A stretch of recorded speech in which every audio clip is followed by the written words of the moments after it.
Welcome to Designing Hollywood Podcast. I'm your host, Phillip Boutte Jr. Designing Hollywood Podcast is dedicated to all things movies and the movie industry and its talented professionals.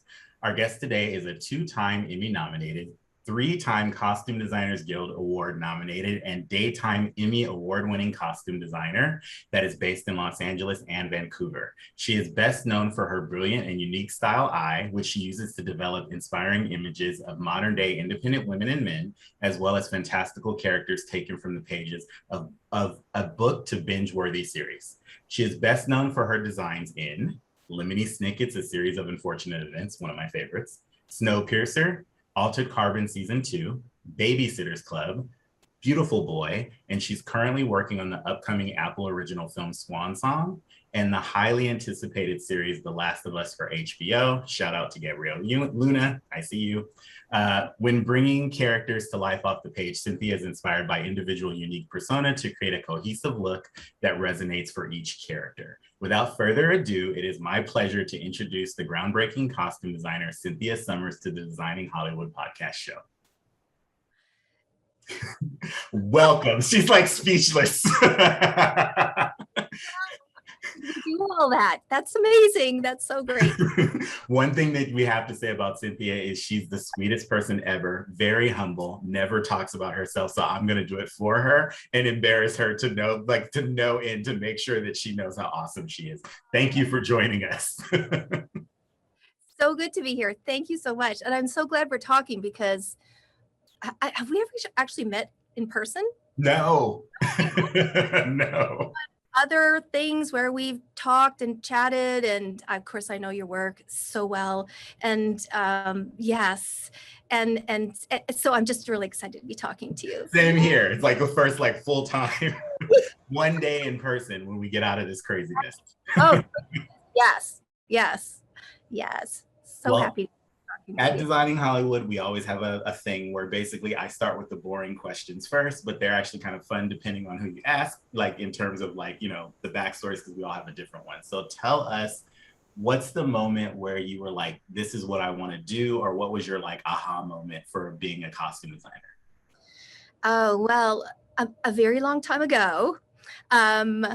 Let me see. I was in fashion design school, and a film had come into town, and they were looking for someone to build a specific style of tutu. And I was like, yes, I can do that.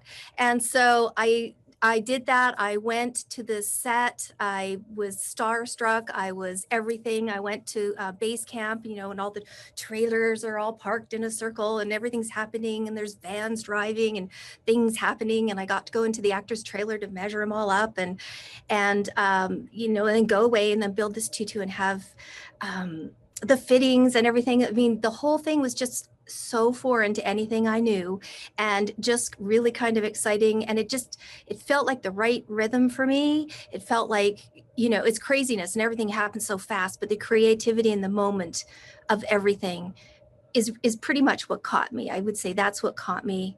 And that was a long time ago.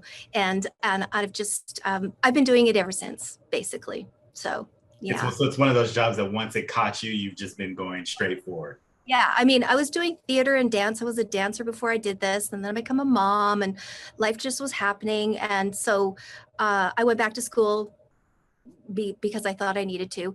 And then this happened, this moment happened, this opportunity happened. And I always tell people that if you find an opportunity in the moment and it hits your heart and it feels right, if you can, do it. Leap at it, just go for it and do it. I mean, the worst thing is, it won't be the right thing for you, and you'll find that out. But that is the best part, because, finding out what you really want to do in life is a process of elimination, I think. You add up your stories and your experiences, and then one day I also you do it for a while and you're not sure if this is really what it is. Like, you do know, but you don't know. And then one day, 10 years later, you're like, oh yeah, this is where I'm supposed to be. Now I can start enjoying it. Right. When you finally are like, okay, sometimes someone asked me that question, and I've asked a few other people that question. I'm just like, I'm still not sure if this is what I'm supposed to be doing. And I think that the industry is just so layered and it's such a collaborative affair with so many people within your department and outside of your department, and you're creating art, but on these different levels on every production you're in, that you feel like a part of a big picture, which is great, but sometimes it's hard to find your actual spot there. And I think that that's ever evolving and kind of fluid. I think as a costume designer, that's one thing that I've learned is every production, my role is slightly different. You know, it's the basics are there. I basically know what I need to do. Sometimes I'm way more involved in other departments, and sometimes I'm not. And I think that's the beauty of it. Like it keeps it fresh. You're never bored the whole time. Well, one of the things I'll say too is that in your background, when you're talking about how you were dancing, and then like there was all these different things that you tried first, that collectively, that experience also helps costume design, because then you have all these little experiences that you can pull, and all the people watching and all the different, like, you know, attributes that you take from different things, you kind of combine them into your knowledge about character. That's right. And I think that speaks to a lot of our experiences in life, is everything that you do, all the things around you influence how you do what you do. And that's what makes us individual as well. And that's what helps, you know, stand out or have something different to add, or something extra to add. Yeah. My question for you is, within your career, because you've had a nice expansive one in terms of like the projects you've done, do you have any like specific like enjoyable moments, or in terms of things you've worked on, like just things you remember, like keeping it like kind of like positive, like just like little moments where you might have like been aware of how awesome something was in the moment, or just like, you know, actors you've met or whatever it is, like, you know, or people you've worked with?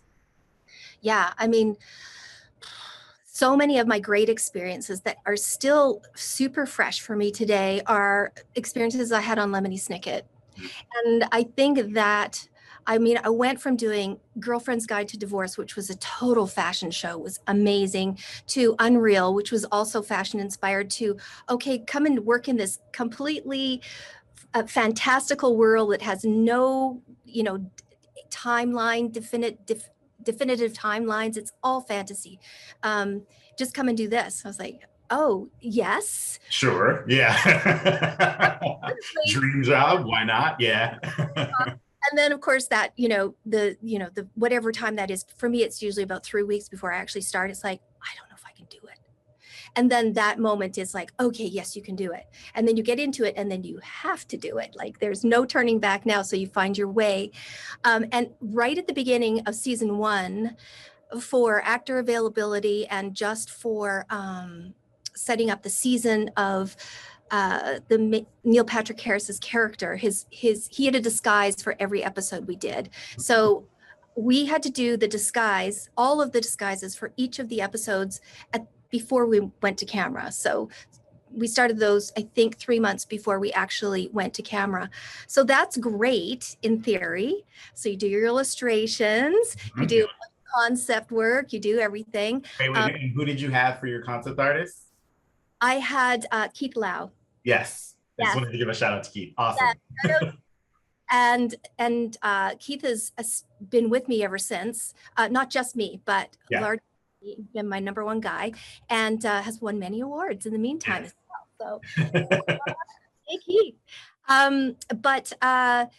So that's great, but of course you're creating looks for an episode that might be shooting 6 months from now or more, and you have the general idea, but you don't know what the sets are going to look like. You don't know the color schemes of the sets. You don't know what, you have concept of the hair and the hats and the wigs and everything else. But anyways, so you're doing this way at the beginning, mocking them up, making them, putting the final touches on, shipping everything, because we shot it in Vancouver, shipping everything to LA to have 1 day fitting with Neil, because that's, he's a busy guy.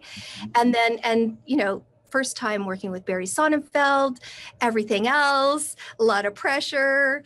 Did we lose anything on the plane?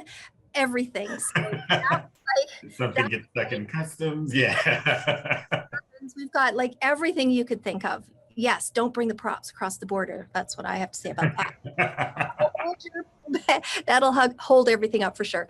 But in any case, that was magical because he was so generous.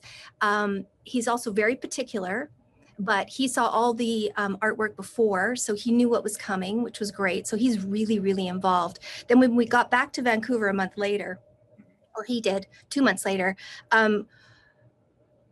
he came into the fitting, the first one, and each disguise for him has a different voice, a different walk, a different, head cock, a different, like whatever he's doing. And he had a lot of props as well. And so he came in for the first fitting. And for me, that was one of my biggest moments because it was, he put the costume on. He doesn't say anything. So, you're like this because you're wondering, does he like it? Does he not like it? I don't know that well. I don't know what this means. Is it just quiet? Is he internalizing what's happening? And then all of a sudden with Neil, he looks away from the mirror and he starts talking in the voice that is associated with that character.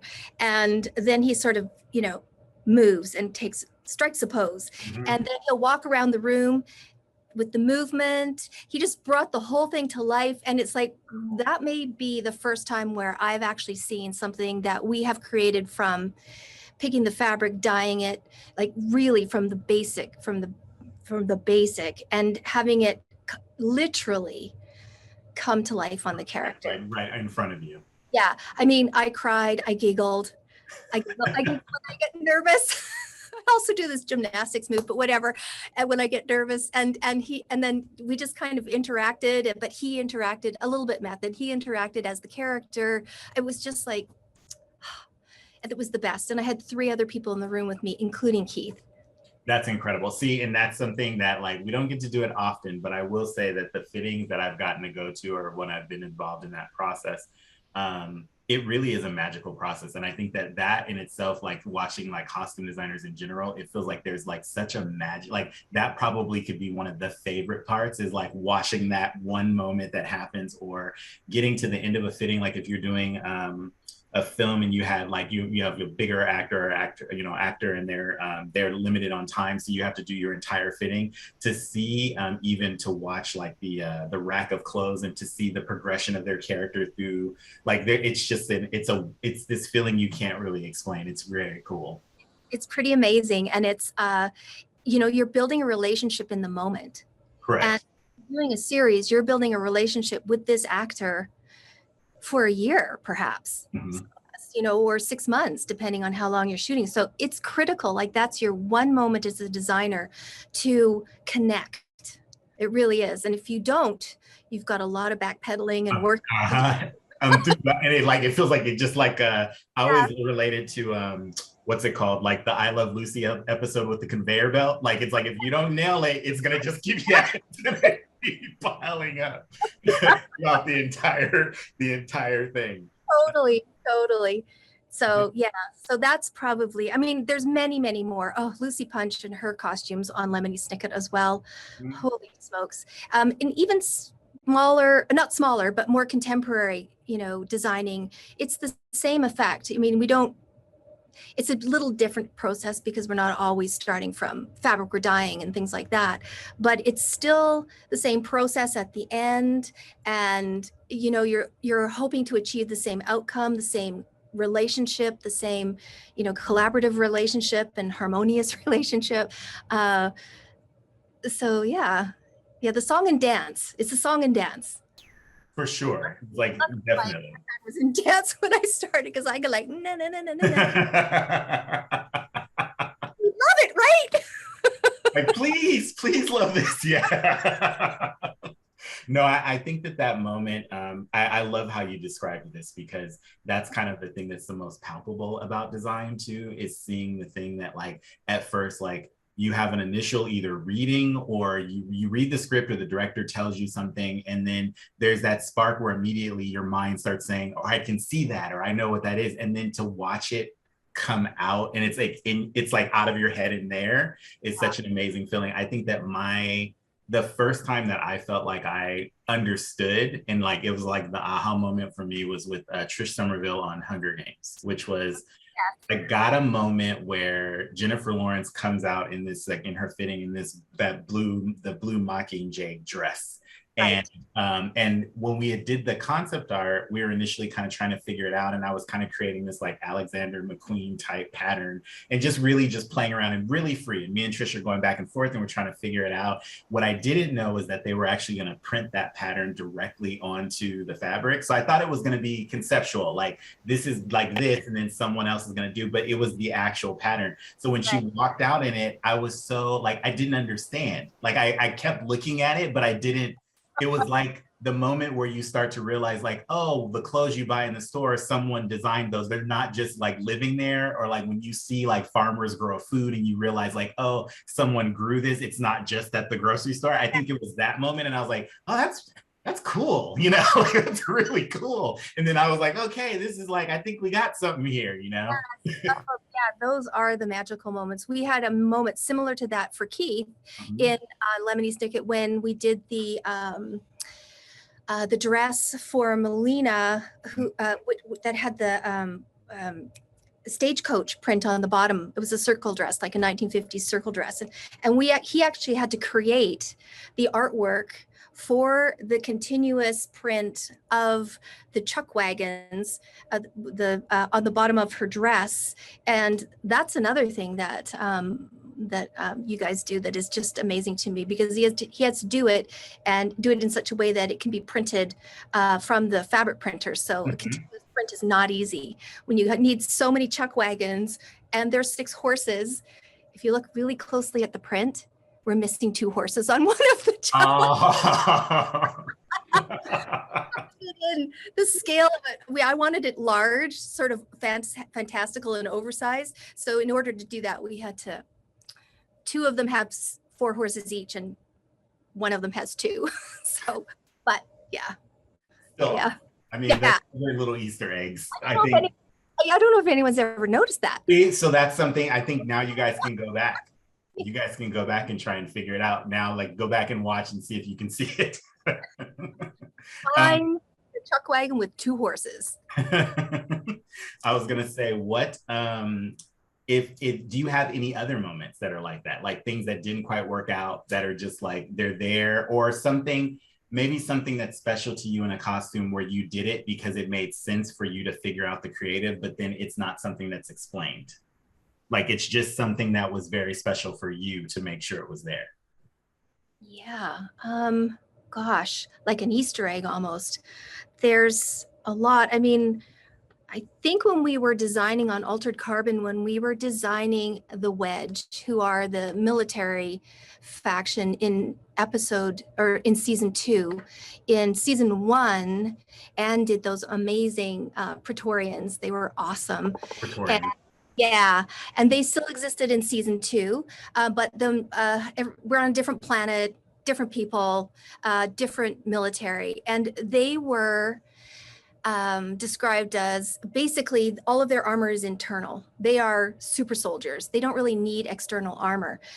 So the sort of idea was to sort of take their almost like an exoskeleton and have it on the outside. So we built into their upper bodies, of course, you know, their packs on that looks like armor. But the idea was to make it look like skin almost. Yes.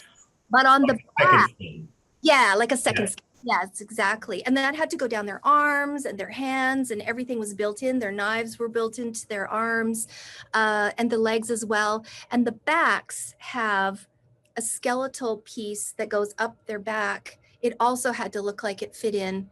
It was bright silver at the beginning, and I really loved it because it felt almost like mechanical, a little more mechanical to me, which sort of, you know, so when you see them from the front, you see not really much. You just see almost like Batman's armor, you know, it really feels like a part of his body. But when you turn around, you saw this like mechanical piece on the back. That worked for me, but it didn't work for everybody else. Yeah. So, this is the moment where I remember Ruth Carter saying at one point exactly this: sometime as a designer, you just have to get out of your own way. And that was a moment where I had to get out of my own way because I fought for it and fought for it and fought for it. And then at the end of the day, it wasn't worth the battle anymore. I was starting to see the light. I was starting to see really where they were coming from, because you own it in your heart at the beginning. You're Right. creating this and you own it in your heart. In any case, so we took it all down. We had to spray it all down, break everything down, make it sort of darker so you couldn't see it anymore. But there is a woven piece that is inside each sort of blade. And I left them silver. You know, listen, you had to have it. That was your moment. Yeah. There's constantly, I forget which show we were on, but there was one movie where particularly there was so much change like that, right? Where it was like, but we had things where we were so set on doing them and they had to change. And so the whole department, it was fun because we were in a soundstage. And so the whole department, the whole costume department was in this big soundstage, and we would get to a point where there'd be a change. And so we'd all yell to each other and we'd go, pivot, pivot. And then the whole department would be pivot. And like, everyone was like, okay, so a change is coming and we have to like pivot basically. And it was like super fun. But the same thing, like there's things where you're like, I really think that this is right. And so just holding into a little bit of it is nice. You know? And you know, sometimes when that happens too, when you're holding on to that, things around it change a lot.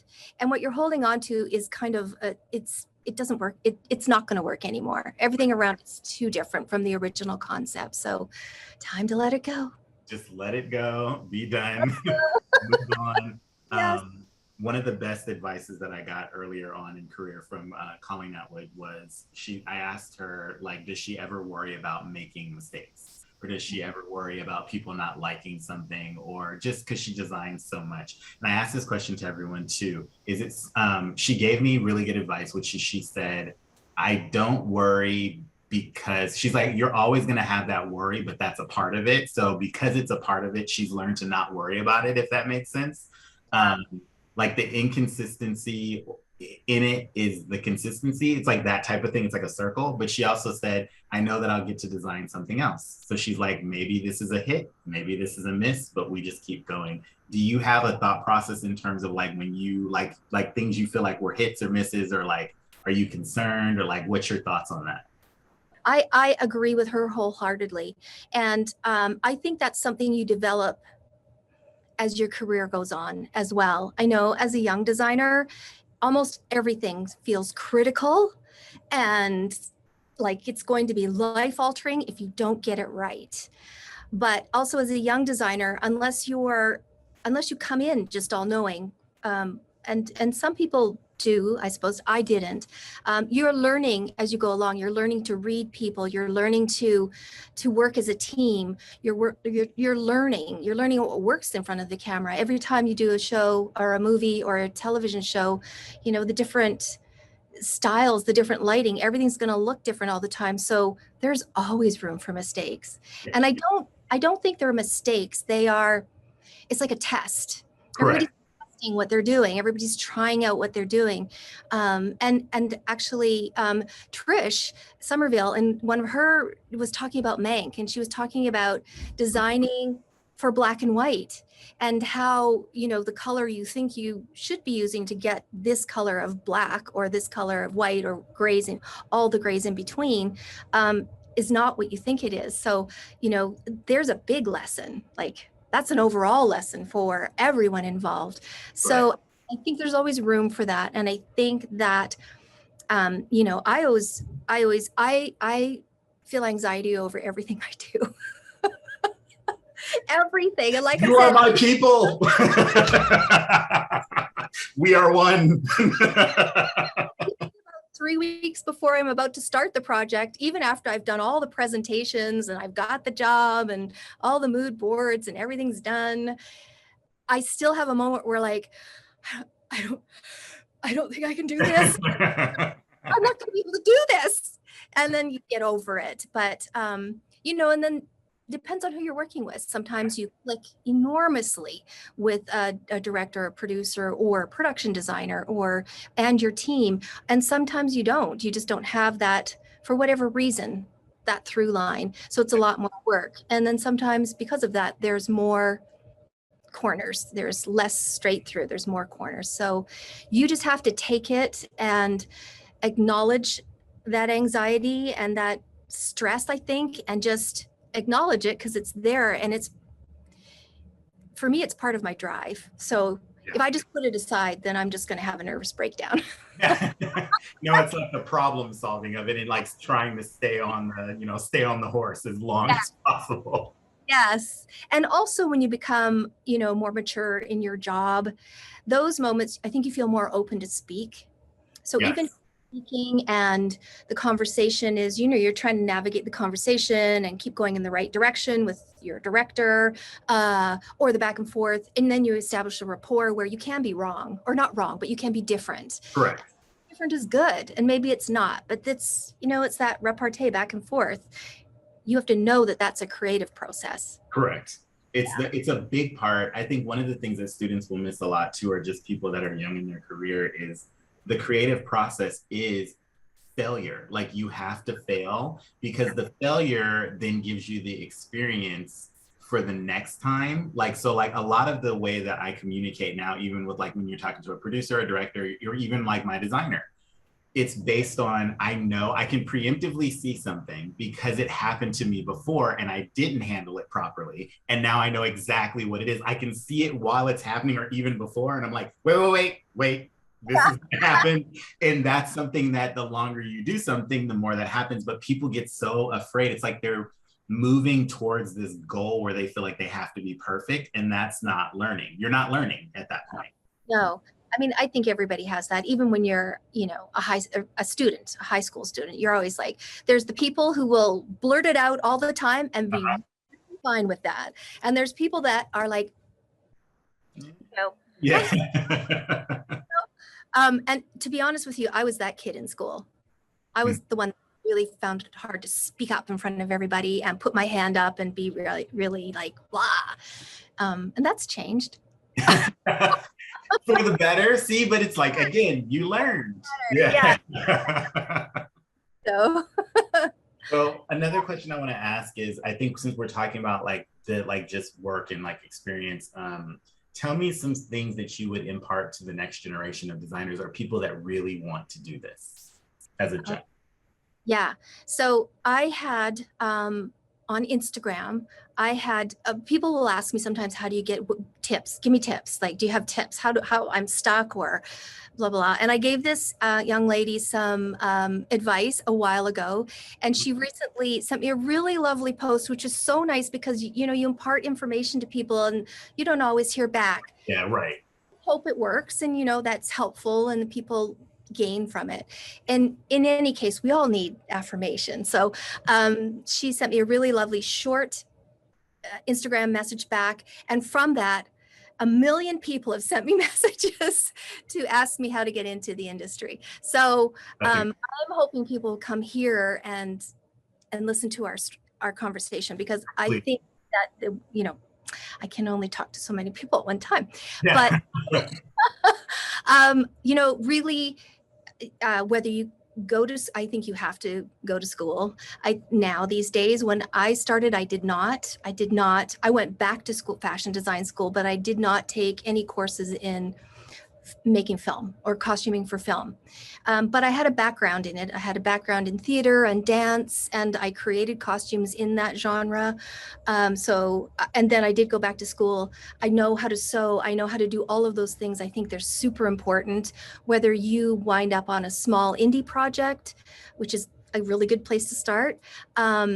You're on a project like that, you're lucky if you have 2 people with you, like a person on set and then someone helping you shop, or, you're doing it all. So it's really a great place to to learn how to put your skills into practice.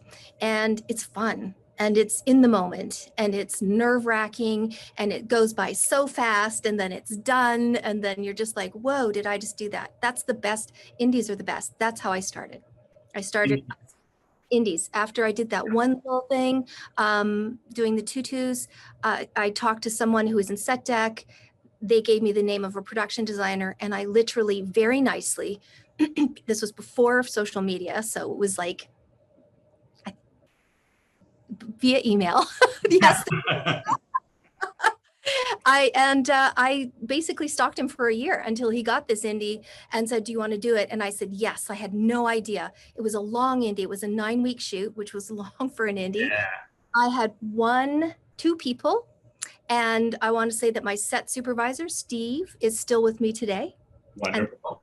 And 25 years later. That's incredible. One of the producers I'm working with on the show I'm on right now was a producer on that show. Wow. So we've gone our ways over the years, or back and forth. Projects take you everywhere, but we've stayed connected and we've come back together. And I think, yes, so that is I love that. Get yourself on an indie, a commercial, ground floor. You just got to sort of bug people nicely and be careful on social media now, because that's you have to be careful, more careful now. And and reach out, but you can reach out to people via social media, and not everyone's going to answer, and that's okay, because some people have got it within their wheelhouse to spread it out farther, and some people don't, and that's okay. And I think there's so many great ways that you can reach out to people without being a pest, without being, I don't know, inappropriate. Yes. Yeah, and just be careful of that, because of course no one's going to want to hire you if you Correct. are. Correct. And I also go ahead. Yeah. Also, the unions, wherever you are, whenever anyone sends me a message, I always ask them, where are you located? Because I get a lot of people from all over the States, all over Canada, and a lot of people for some reason in England. I haven't worked there. So I've been passing those people off to Ellen. But I'm happy to do that, although, I can't do that to everyone. So, but what I'm saying is, reach out, be proactive, go to school. If that's your route, you'll learn so much. And, just look for ground level projects to get into, look towards the unions in whatever city you're in. Some are easier to get into than others. Most of the time it's IATSE. I know in Canada, in the East, there's many unions, in Toronto, for instance. But there's ways to do it. And once you sort of hone into where you're at and the sort of locale of where you want to be. I've had people say they'll intern and they will cross the country to do it. And that's amazing, but it's not always doable. So also be realistic, I guess. Like shop locally, try and do it local. That's, I think, the best way. And that's where your connections will lie. You'll probably find out you have more connections than you realize. Right away. I tried to explain, I love that you're talking about indies, because indies are really just good stomping ground. And like what Cynthia just said too, which has been really great for you guys, is that she has people that started with her in that stomping ground that have continued forward. I tried to explain it because people were like, well, how do these jobs work? Or like, they're like, you're perpetually freelance. And I was like, yeah, like kind of like, it's like, but I tried to explain it to them, and I said, it's kind of like going to a playground and it's the same kids, but they all pick different teams each time. So it's like you see the same people, and the more you go to that playground, the more people you'll know. Now, granted, you may not be on the same team as them. They'll be playing way over here at some point, but at some point when it resets, they might be back and now you're on the same team. So it's also really important, like you said, because it's small, to make a good impression and to also not be difficult, because it's a very small it's a very small sandbox, That's right. It's a small sandbox. That's exactly. And, people are people, and I don't know, you need to stay true to yourself, and you need to be real about it. You don't but you want to put yourself out there. You want to be available. You just want to be available, and you don't want to question too much. I think that some people I've spoken to have been, some people I've spoken to and I actually mentor, and some people are like, I have Charlene, who I've mentored, and she came to me. We got put together through ITS, which is an inclusive stylist group in Toronto, and they match mentees and mentors in the industry. And she came to me and I was like, whoa, like, look at everything you've done. Like, you're this accomplished stylist, and you're doing this, and you're actually working on a film right now. But she wants to elevate her position, her place, it's time for her to go the next level. But, you know, I guess that's what I'm saying is, even if this isn't what you want to do, Yes. to get there, you're going to have to do some other things. And, you know, maybe you'll be a seamstress, you know, maybe you will be a runner, maybe you'll be a PA in that department, or, you know, you've got to be willing to just make connections, just sort of get in there and make personal connections with people. And there's nothing more exciting for me than someone who comes in, maybe doesn't have a lot of experience, has some skills, not all the skills, because now you need to know all sorts of things like sync on set and everything else. But you will gain those skills. If like you and I hit it off, you'll gain those skills. If I have confidence in you, I will give you, or my assistant or ACD or whomever will give you some guidelines, and then we'll just say, go do it. And you've got a big bubble where you can just actually shine and show what you can do. And those are those moments that you learn the most. And I think that it's one of those things. I love this information that Cynthia is giving you guys, because it's something that is just so true, in the sense that when you're talking about even just doing any job, no matter what it is, you need to do your best. You need to be a self-starter. To me, like, if you don't have work, you make work. You're always trying to put your best foot forward. And I think that when you are doing those things, you're learning in every single bit of the industry that you do. So when I was production designing, before I started doing that, I did every like job in the art department. I drove the truck. I went and like pulled and shopped in the prop house. I did all those things. So when I finally got to the point where I was actually designing and doing big videos and stuff, I understood what my crew was going through, which meant I could help them more, and I could actually lead them in the right direction, knowing, because I'm like, oh yeah, when you do the truck, okay, you're gonna go here, here, and here. And they're like, why that order? And I'm like, trust me, it's because of the traffic, blah, blah, blah, this and this and that, like, just do. And they'd be like, oh, I got back so fast. Like, it was stuff like that. But like, sometimes people will be like, I don't want to drive the truck. It's like, you don't learn anything. Like, you have to go into it. So same thing with costumes. Like, there's so many jobs in costume that you can really do. And you might like some of them that you didn't think you liked before. Like, I still very much so feel like I'm a secret ager dyer. I love the ager dyers so much. I could just sit and watch them forever, because they just do amazing things all day long. So amazing. And that's a perfect example of how diverse the department is. Correct. I mean, you could be the PA of the department who's basically running and picking things up. So yes, you're driving all the time, but you're making those connections with every place that you're picking things up for us. Exactly. And if you want to make that work for you, if you want to establish that connection, well, then you're as valuable to the next costume designer as you are to me. So you're just building your repertoire, but it also takes you other places. Like if you walk into a dye house then, or, breakdown, we call it in Canada, but aging and dyeing, you walk into that place, and if you have any affinity for things like props, if you walk into an aging and dyeing house, like the stuff that they do on a lot of the shows I do are a crossover between costumes and props. And man, it's so much fun. Like if you like to get your hands dirty, if you like to paint, if you like to get your hands in like you're saying, in dye, if you like getting a sander out and making something look old, or cat's claw and rip stuff up and make it look amazing and oil things down. I mean, I like it. I wish I had the time. Yeah, no, I do too, because it's like, it's a full process. I wish I had the time to do it, or like there would be times where I would get in trouble because my designer would come there like, where's Phil? And then I'd be back in the ager dryer and I'd be watching them like, so you put what in the washing machine to make it, or what you put what in the dryer to make this thing get tattered? Or like I'm sitting there and like I'd get caught and look back and I'm like sanding something. But I learned so much about construction, and then my drawings got better because then I was actually able to be like, oh, this is what happens when this happens, or like when they're saying that this needs to be dyed a certain way, I understand what that means. So I learned a lot from that, but I think there's so many jobs that we just don't know even exist, It's a really great department to work in. It really is. Yeah. It really is. I'm happy I landed here. Same here. Speaking of that, I want to talk a little bit about work before we end and stuff. I want to talk about, tell me a little bit, or what you can. I know you can't talk a lot about it, but tell me about Swan Song. Oh, Swan Song is a movie that I started before the pandemic.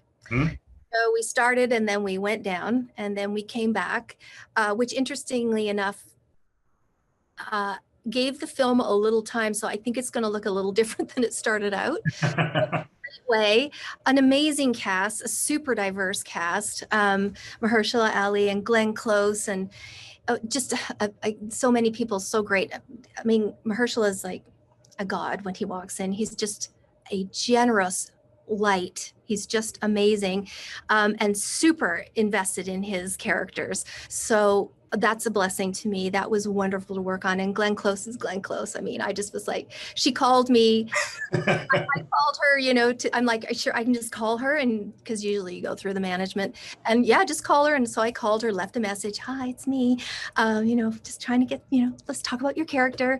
And she called me back and I got this, I still have it. So this was, we went down in March 2020. Is that when, 2020? I still have this message from then. Oh, I would keep it forever. I'm not joking. Hi, Cynthia. It's Glenn Close. Hi. So here's my number. And yeah, let's talk about the character. Okay, you can call me anytime. Okay, bye. And I was like, yeah, like what? I had to call her back. I think it took a little while for me to call her back. So I was stressed. Yeah, completely. Yeah, that was totally amazing. But the movie is set in the future, but it's not futuristic. So that's something we always battle with at the beginning of something set in the future. It's a story. It's the inner struggle of a person who is ethically trying to make a decision for his family. And so it's an inner movie. It's an inner struggle movie. It's very close-ups and really amazing crew, a global crew that came from everywhere. So amazing. And I can't wait for it to come out. It's coming out on Apple. Okay, and then another one you can't talk about, but a little bit, which you're working on right now, which I'm excited about because I play video games, is The Last of Us. Yes. Oh, you do play games. Oh, I do, and I've played that game, and a lot of my friends have worked on conceptually on that game. So I just can you tell us a little bit about what you're doing? Or yeah, I mean, again, this came to me at the beginning of last year or end of last year, and it's different again from anything else I've done. I actually did Halo, so that was game to live action. So this is similar, but different than Halo completely, obviously. Yeah. So an amazing cast. Mm-hmm. I think I guess I don't know what to talk about. This is the thing. So this is everybody. You sign an NDA where they will take you out if you talk about the show. They will destroy you. Yes. So I'm a little like, oh, what do I say? But if you know the game, you kind of know where we're going with it, which is great.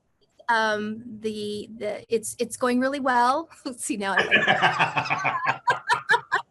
We will check back in. I'm not going to put you on the spot. She's like turning red, like, what do I say? Listen, I've been in this position before and it's always the worst. And people are just like, can you talk about, or they're like, well, what can you say? And I'm like, literally nothing. I don't especially for me, sometimes working at Marvel, I was like, I don't want Mickey Mouse to show up and burn my house down. Like, I can't do it.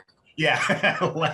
But later, we'll talk about it later. No. Talk about it later. It is like a real new process. Well, it's quite a new process for me. It's a big show. It is big. We're shooting by the time we're done the first season, I'll have been on the show for 16 months. And that's over a year. Yeah. And I was even thinking of where we're shooting, and I guess I probably shouldn't even say that. So yeah, I can't say. But I'm really excited to be on it. I am learning a lot. Also know, you guys, if our conversation before this randomly cuts and it switches to something else, it's because we cut it out. And you are working on nope, can't talk about that. So I'm gonna switch out of that. Thank you for sharing what you're up to. We'll actually check back in with you because I want to talk to you more about this one because it's a fun one. I would be excited to. Yeah. I wanted to get into some stuff that just really quickly before we end out, I wanted to talk about something that's really dear to you, which is eco-responsibility in costume design. So Yeah. tell me kind of what that means to you and kind of what you're doing to kind of, curb, waste. Yes. I mean, for me, it's easy because I'm vegan. That's the way I live. It's, I obviously do all those things. I don't wear fur or down or leather or any of that kind of thing. And that translates into what I do for a living in a much smaller way than what I'm able to accomplish as a person, because I am my own boss. Yes, correct. But when we get to film, it's a little more complicated because we are servicing a large group of people and an industry, and it's a job, and a character. So I try really hard to use anything that I can find that's eco developed. I don't use fur. That's one thing I stand firmly on. I haven't had to do anything like Game of Thrones. So I know when I get to that, I'll have to, although I don't think she used fur. I don't know. I don't know what she used on that. But when I get to that point, I guess, okay, I'm rambling a little bit. When I get to that point of a show that comes up where I may have to use real fur for where fake fur is just not going to cut it, I would try fake fur first. That's the route I would go. That's the route I always go. So there's that. There's the products that you maybe are trying not to use. Leather is hard. Another thing that's hard not to use because it shows up in shoes, belts, hats, as well as pieces that you wear. So I try not to use that. I've been finding as well that even when I was doing Girlfriend's Guide, where it was a fashion forward show, a lot of the actors wanted to wear non-leather shoes. So that was great. So I can go out and try and find non-leather shoes. When I did another show, I had an actress that is vegan, and she really didn't want to wear any leather. And I was like, okay, so we have a period moment coming up. How do you feel about rentals? If I find a rental shoe, if I thrift shop and find a thrift shoe, and she was actually fine with that. And I think that's it. You have to find ways to compensate and to try and just bring things back so that you're not overbuying, that you're not over wasting. There's many ways you can do it. And I've often tell people that, you have to be kind with yourself as you're trying to do this, because there's so many obstacles, but there are solutions out there and you can only do so much. Correct. So the more you can do is great. That you're trying is great. Everyone sees that you're trying.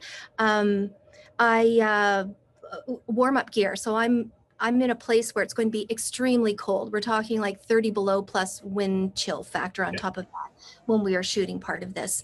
So I have to have warm-up gear for the cast. Instead of using the traditional go-to, and I'm not going to say their name because I don't support them. There's so many alternatives out there for the same thing, which is actually they're behind me, is a little plug for Wuxley. They have outfitted all of our warm-up gear for all of our cast on this show. I personally wear it. Many of our crew have now bought it, and it's 100% ethically made. They do not overdo a season.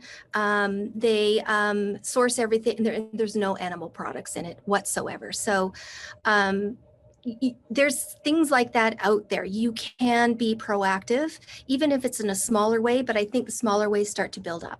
Yes. And I think you learn more. And I think that actors, especially a lot of actors, stand on a vegan platform or just an ethical platform. So they're more willing than I would say even like 10 years ago.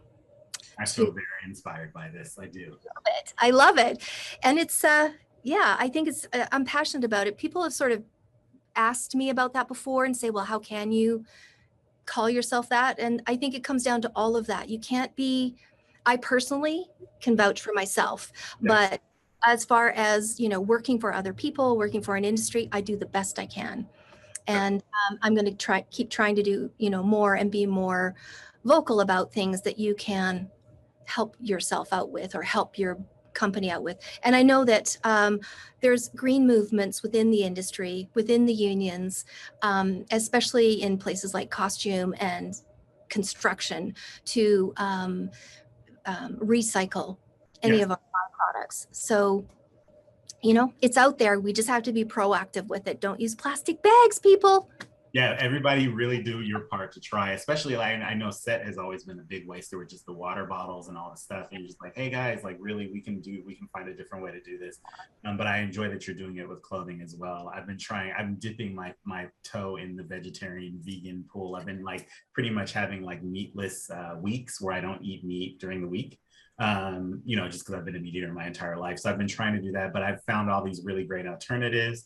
Thanks to Tabitha Brown. So I've been watching her and all of her recipes. So I've been making like jackfruit and all these different things and trying to find my protein that way. Jackfruit is an amazing fruit. I love it. Vegetable, but whatever it is, it takes on flavors and it has a really great sort of consistency to it. Because yes, when all the vegan stuff first came out, like probably actually 20 years ago now, it was like, who wanted to eat that hot dog? Like what is that? Yeah. Like, no. For you anyways, but I'm gonna try it. Ew, what is that? Like the texture was just so gross, but it's come so far. No, and it's wonderful. Yeah. It feels sometimes like pulled pork or like, but it like, you know, the way they make it, or chicken. We've made tacos with it. We've also been doing like almost like ground beef, but it's like mushrooms and pecans and like bell pepper and like ground. Like I've been really just playing with it. I'm like, this is all great. So I'm like, this is a good thing, you know. Over. Yeah, no, we will cook for you. Yeah. And then you teach us about the other part, which is the clothing part, so we can start to figure out what's good to buy. You know where I learned a lot was on Bones from Emily Deschanel. Not from her. When I first started that show, I came in at like season 5, I think. And I was like, how am I going to dress this woman? And they're like, you know, new designer, freshen it up. We want everyone freshened up. I'm like, okay. And like, okay, she doesn't wear anything, including silk. So cotton. That's what I got is cotton and plastic shoes. And but I learned a lot. And it's the learning part is not just the like, oh, I'm feeling forced into this arena and I have to do it this way. It's the learning of how to turn all of that around and be okay, like you're saying, like, you know, meatless Mondays or whatever. There's ways, and it's a progression. Little progressions in little ways. It's what Cynthia is kind of teaching you guys is to compartmentalize. Is like you have these little moments, and like at each point of the day, you're able to take a little bit of time to do this or to make, you know, like for lack of a better, like the right choice. You're able to make a good choice or a good choice every single day. And if you do it, it becomes practice. And then who knows, maybe you end up learning how to be vegan or learning how to, you know, take care of the environment in your job, that you're also doing these massive things that's not normally kind of the way it's approached. And the problem with our industry as well is that everything, like you said, what did you say it was? Everything switches on a dime. So what was the pivot? That going on. So it's like, oh my God. So a lot of the times the thing you can pivot to is not any of what we just talked about. It's like fast fashion. It's like what you can go, we can run out right now and buy 12 of, because you need multiples on everything and you need them back here in half an hour. So it's whatever you can find. And that's the same thing as like fast food in a way. Yes, correct. Yeah. It's the same correlation. So that's going to happen. But if your basic protocol is to try and not do that, or do that as little as you can, then those moments are going to be, you know, they're not going to be the basis of what you do. It's going to be an anomaly. It's going to be an anomaly. That's correct. Yeah. Yeah. Hopefully. Thank you very, very much for this. I don't want to stop talking. I know. I want to keep going with you too. We're towards the end. I want to know, tell people where they can, because we've talked about some of the things you have. Well, we talked and not talked about the things you have coming out. So you guys will have to stay tuned, but I want people to know where they can follow you. So tell them where they can. Instagram is the best. And it's just my Summers at Instagram. That's the best, I think. I, you know, like all of us, we're like, part of what we do is being seen. Yes. So, you know, Instagram, Facebook, Twitter, but then it's too much. It's just too much. Just follow Cynthia on Instagram. She's amazing, and she's really fun to follow. There's inspirational stories. There's fun stuff just watching her just kind of learn and grow, traveling. It's very nice. It's fun to watch. Dogs. Yes, dogs. I think that would be my, the question, what would you do if you weren't doing this? I would be, if I could afford to just walk dogs, I would just walk dogs. There you have it. But they would be fabulously dressed dogs. There you go. Amazing. Well, thanks to Cynthia for coming. We also want to thank our producer and founder, Martika Ibarra, and we want to thank co-founder, costume designer Marilyn Vance, who we love. And we want to also give us a shout out to Western Costume Company, our sponsor, a one-stop shop for costume designers, costumers, and stylists since the earliest days of Hollywood over a century ago. Western Costume has been an industry mainstay.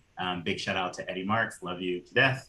And you can follow me on Instagram at Phil, PHIL _Boutte, BOUTTE. Yes, my name is Boutte. It is Boutte. If it's not funny, you're not saying it right. And we'll see you again next time. Thank you, Cynthia. Bye-bye.